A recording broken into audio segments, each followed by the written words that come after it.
నమస్తే welcome to our channel. నేను పద్మిని. ప్రస్తుతంతో పాటు ప్రముఖ ఆధ్యాత్మికవేత్త, ఆస్ట్రోన్యూమరాలజిస్ట్, వేదిక్ వాస్తు స్పెషలిస్ట్, శ్రీ విద్య మరియు హనుమత్ ఉపాసకులు బ్రహ్మశ్రీ డాక్టర్ సిస్లా జయశంకర్ గారు మనతో పాటు ఉన్నారు. మాట్లాడదాం సార్. నమస్తే సార్. మా ఆయుష్మతి భవ. సార్, అత్యంత ప్రతిష్టాత్మకంగా కొన్ని చిత్రాలు రిలీజ్ అవ్వటం, వాటి గురించి యావత్ దేశమే కాదు ప్రపంచం కూడా మాట్లాడుకోవటం అనేది జరుగుతోంది ఆఫ్టర్ రాజమౌళి గారి అద్భుతమైనటువంటి సక్సెస్ ద్వారా, లేకపోతే ఆయన మహిమ ద్వారా, you call it anything. Anyway, so ఇప్పుడు కల్కి కూడా అదే కోవకి ఖచ్చితంగా చెందుతుంది. అందులో ప్రభాస్ హీరోగా వస్తున్నటువంటి ఫిల్మ్, 500 కోట్ల బడ్జెట్ తో తెరకెక్కినటువంటి ఫిల్మ్. డెఫినెట్ గా తారాగణం కూడా అత్యంత భారీగా, అసలు అబ్బా వీళ్ళందరినీ ఒక స్క్రీన్ మీద చూస్తే అది ఒక కన్నుల పండగగా ఉండేటటువంటి పరిస్థితి ఖచ్చితంగా ఉంటుంది. అటు ప్రభాస్ గారు, దీపికా పదుకోన్, అమితాబ్ బచ్చన్ గారు, కమల్ హాసన్ గారు, ఇలా చెప్పుకుంటూ పోతే ఎంత మంది ఉన్నారు. సో వీళ్ళందరూ మరి ఇంత ప్రతిష్టాత్మకంగా తీసినటువంటి ఈ సినిమా, న్యూమరాలజిస్ట్, మీరు ప్రముఖ న్యూమరాలజిస్ట్ కాబట్టి కల్కి అనే పేరు ఎట్లాంటి సక్సెస్ ని తీసుకొస్తుందని అనుకోవచ్చు? ఒక్కసారి మీ ద్వారా వివరంగా తెలుసుకోవాలనుకుంటున్నాను సార్. తప్పకుండా. ఈ సందర్భంగా మనం pan India, pan world movies గురించి మాట్లాడుకుంటున్నప్పుడు చంద్రమండలం మీదకి ఎంతమంది వెళ్ళినా ముందెళ్ళిన వాళ్ళ పేరు ప్రస్తావిస్తారు. అట్లాగే పాన్ ఇండియాని పాన్ వరల్డ్ స్థాయికి తీసుకెళ్ళింది నిస్సందేహంగా రాజమౌళి గారు. భారతీయ సినిమాని పాన్ వరల్డ్ సినిమా చేసింది రాజమౌళి గారు. కాబట్టి ఆయన ఆదర్శంగా తీసుకొని వాళ్ళు ఇంత పెద్ద సినిమాలు వస్తున్నాయి. కల్కి అనేది డెఫినెట్గా చాలా పెద్ద సినిమా, చాలా భారీ బడ్జెట్తో, భారీ తారాగణంతో రూపొందిన సినిమా. పూర్తి టైటిల్ వచ్చేసి కల్కి AD 2898, ఇది టైటిల్. కానీ ఆ 2898 అనేది, AD 2898 అనేది చిన్న అక్షరాలతో వేస్తారు కాబట్టి కల్కి అనేది ప్రజలందరూ మాట్లాడుకుంటారు. కాబట్టి దీనివల్ల కొన్ని ఇబ్బందులు ఉన్నాయి, కొన్ని లాభాలు ఉన్నాయి. ఒకళ్ళకి ఇబ్బంది కలగచ్చు, ఇంకోళ్ళకి లాభాలు కలగచ్చు. ఇదే పేరుతో రాజశేఖర్ సినిమా ఉంది, ఆ సినిమాకి కూడా కొన్ని బుకింగ్స్ అయినాయట. కల్కి రిలీజ్ చేశారట, తెలియ బాగా. కాకపోతే సో ఇకపోతే ఈ ప్రభాస్ సినిమా కల్కిని కనుక మనం తీసుకుంటే 5 అక్షరాలు KALKI కల్కి. దీంట్లో ఉన్న నెంబరు 5 అక్షరాలు దేనికి రిప్రజెంట్ చేస్తుంది?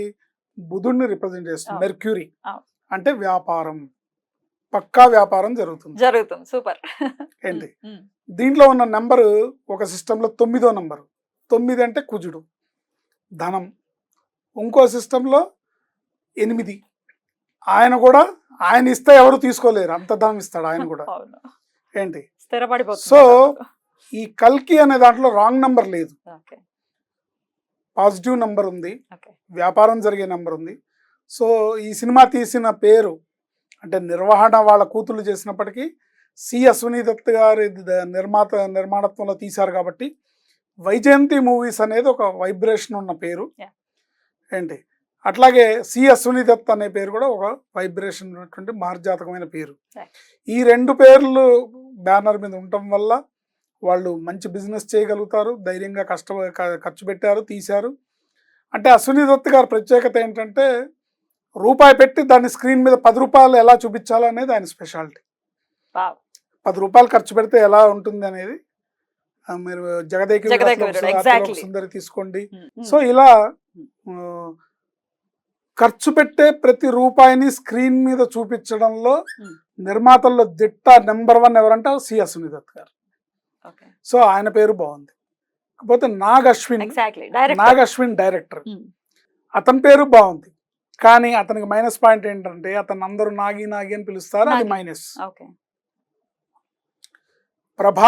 ప్రభాస్ పేరు బ్రహ్మాండంగా ఉంటుంది.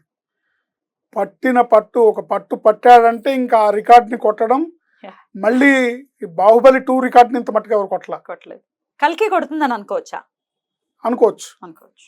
అనుకోవచ్చు, చెప్పలేం.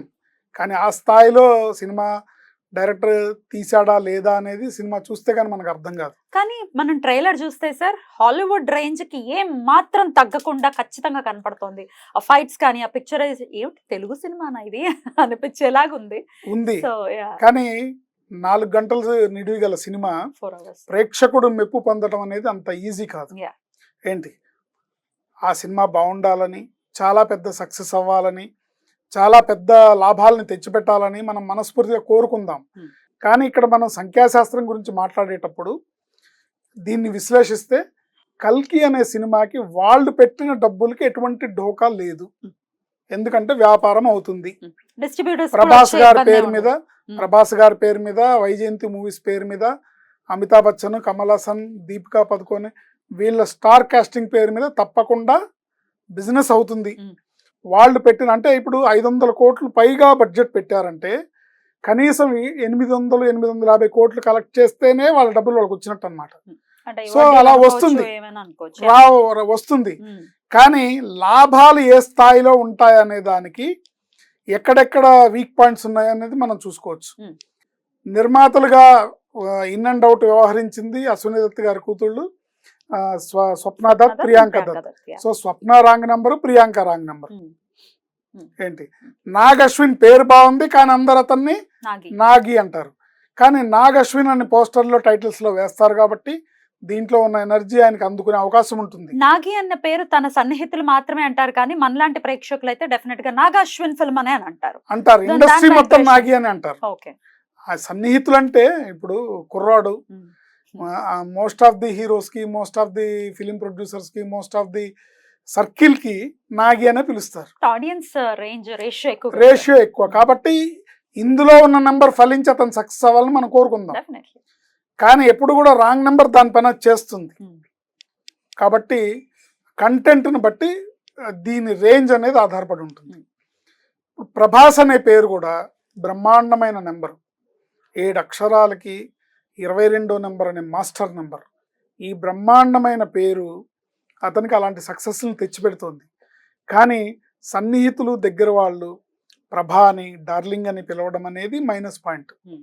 ఆయనకి ఏదైతే ఇప్పుడు ఒక సినిమాకి 250 కోట్లు తీసుకున్నాడు, అంత తీసుకున్నాడు, ఏవైతే పాజిటివ్ పాయింట్స్ ఉన్నాయో అవన్నీ ప్రభాస్ వల్ల వస్తున్నాయి. కానీ ఏవైతే నెగిటివ్ ఉందో, పెళ్ళి అవ్వలేదనో, లేకపోతే ఇంకోటనో, లేకపోతే హెల్త్ అనో, ఇంకోళ్ళనో, లేకపోతే ఎవడో ఏదో జాతకం గురించి మాట్లాడడం అనో, ఏదన్నా కానివ్వండి, ఏవైతే నెగిటివ్స్ ఉంటాయో అవన్నీ కూడా ఈ నెగిటివ్ నెంబర్ పేరు వల్ల వస్తాయి. దాన్ని ఈ వీడియో చూసిన వాళ్ళు ఎవరన్నా ఆయనకి ఒక సమాచారం ఇస్తే, ఎందుకంటే మంచి వ్యక్తి, అలాంటి వాళ్ళు బాగుండాలి, కష్టపడి మన భారతదేశంలో మన తెలుగువాడిగా మనం గర్వించదగ్గ నటుడు. సో ఈ నిక్ నేమ్స్ని కట్ చేస్తే వీళ్ళు బాగుంటారు. ఏంటి ఇకపోతే ఈ సినిమా రేంజ్ ఏంటనేది ఎట్టి పరిస్థితుల్లో నిరుత్సాహపరచదు, బాగుంటుంది సినిమా. అటు పెట్టుబడిదారులకి నిరుత్సాహపరచదు, ప్రేక్షకుల్ని ఎవరిని నిరుత్సాహపరచదు. కాకపోతే లాభాలు ఏ రేంజ్ లో వస్తాయి, ఎంత మిగులుతాయి, అశ్విని దత్ గారికి టేబుల్ ప్రాఫిట్ ఎంత, కొనుక్కున్న వాళ్ళకి టేబుల్ ప్రాఫిట్ ఎంత అనేది లెక్కలేసుకున్నప్పుడు మటుకు వాళ్ళ వ్యక్తిగత జాతకాలు, వాళ్ళ పేర్లు వాళ్ళు బట్టి ఉంటుంది. బట్ ఆడియన్ మాత్రం హ్యాపీగానే ఉంటాడు. ఆడియన్ పెట్టిన 500 రూపాయలు, ఇప్పుడు 500 రూపాయల టికెట్ దానికి గిట్టుబాటు అవుతుందా? దానికి గిట్టుబాటు అవుతుంది. వాళ్ళ బిజినెస్ పక్కన పెడదాం, మనం మాత్రం ఆడియన్స్ కి గిట్టుబాటు అవుతుంది. కాకపోతే రిపీట్ ఆడియన్స్ ఉంటేనే ప్రాఫిట్స్ అనేవి వస్తాయి. ఒకసారి చూసిన వాళ్ళు, ఇప్పుడు అభిమానులు సినిమా బాగుందనుకోండి, అభిమానులు చూస్తారు ఏమో 1-2 సార్లు, కానీ మామూలు ఆడియన్స్ కూడా ఇదంటే చూడాలి, ఖచ్చితంగా సిల్వర్ స్క్రీన్ లో చూడాలి అనే థాట్ లో ఉంటారు. కానీ ఇంకా కొంచెం మామూలు ఆడియన్స్ ఎందుకు 4-5 నెలలు పోతే ఓటీటీలో అన్న థాట్ ప్రాసెస్ చాలా మందికి పెరిగిపోయింది. అసలు అలాంటి థాట్ ప్రాసెస్ ఉన్న వాళ్ళు థియేటర్కి వెళ్ళకుండా ఉంటేనే బెటర్ కదా. ఇంట్లో వచ్చేస్తుంది కదా, ఓటీటీలో వచ్చేస్తుంది, 4 రోజుల తర్వాత అయినా వస్తుంది. కానీ ఇట్లాంటి ఫిల్మ్స్ డెఫినెట్ గా పెద్ద స్క్రీన్ లోనే చూడాలి, థ్రిల్లర్ లాగా డెఫినెట్ గా.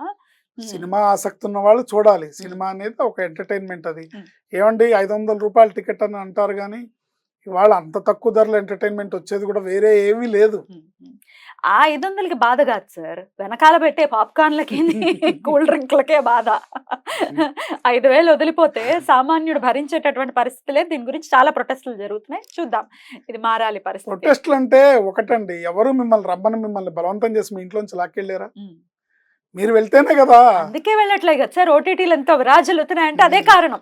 పాప్కార్న్లే చంపేసాయి, వాటిని కొంచెం కంట్రోల్ చేస్తే సినిమా మళ్ళీ బ్రతుకుతుంది థియేటర్ లో అనేది ఒక థాట్ ప్రాసెస్. ఈ భారీ బడ్జెట్ వెళ్ళినప్పుడు కొంత భయం వేస్తూ ఉంటుంది. కానీ ఏదేమైనప్పటికీ కల్కిలో ఉన్న నెంబర్ ప్రభాస్ కి ఫ్రెండ్లీ నెంబర్ అవటం వల్ల కలిసి వస్తుంది.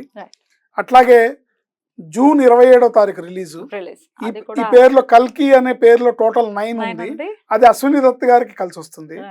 ఏంటి మిగతా వాళ్ళకి నాగ్ అశ్విన్ కి, తర్వాత ప్రియాంకకి, స్వప్నకి 8 నెంబర్ కలిసి వస్తుంది. మళ్ళీ అందులో అమితాబ్ బచ్చన్ ఉన్నారు, కమల్ హాసన్ ఉన్నారు, ప్రియాంక దీపికా పదుకొనే ఉంది. వీళ్ళందరికీ కూడా ఈ నెంబర్స్ అన్ని కూడా friendly numbers. So on the whole నా అనాలిసిస్ ఏంటంటే నిరుత్సాహపరచదు, బట్ ఆహా ఓహో అని బాహుబలి 2 రేంజ్ లో ఉంటుందా లేదా అనేది దాంట్లో ఉండే కంటెంట్ బట్టే ఆధారపడి ఉంటుంది. ఏంటి ఏ మాత్రం బాగున్నా కూడా ప్రేక్షకుడు ఇవాళ భుజాన్ని వేసుకుని మోయడానికి రెడీగా ఉన్నాడు. కొద్దిగా బాగుంటే 2-3 సార్లు చూసేస్తారు. లెక్క చేయట్లా ఏంటి 5,000 ఖర్చు అవుతాయి అంటే లెక్క చేయట్లా ఏంటి. కాబట్టి వాళ్ళు కూర్చున్నంత సేపు వాళ్ళని ఇంకో లోకం లేదు, 3 లోకాల్లో జరిగే కథ అని చెప్పారు. ఈ 3 లోకాల్లో జరిగే కథని వీళ్ళు ఈ 3 గంటలు ప్రేక్షకుడిని ఒక లోకంలో ఈ లోకంలోంచి ఇంకో లోకంలోకి తీసుకెళ్లి విహరింప చేయగలిగితే సినిమా సక్సెస్. అద్భుతం. అలా సక్సెస్ అవ్వాలి మన ప్రభాస్ కి, అలాంటి ఒక అద్భుతమైనటువంటి సక్సెస్ మళ్ళీ రావాలని మనస్ఫూర్తిగా కోరుకుంటూ చాలా బ్యూటిఫుల్ గా ఎక్స్ప్లెయిన్ చేశారు సార్. అయితే దీంతో కొంచెం పోటీ ఇస్తూ ఇంకో సినిమా కూడా రాబోతుంది. ఇప్పుడే కాదు, పుష్ప 2 కూడా రెడీ అయిపోతుంది కాబట్టి ఆ సినిమాకి సంబంధించిన అనాలిసిస్ కూడా మాకు కావాలి. దాన్ని నెక్స్ట్ వీడియోలో మనం మాట్లాడతాం. తప్పకుండా. Thank you so much sir. నమస్తే. ఆయుష్మతి భవ.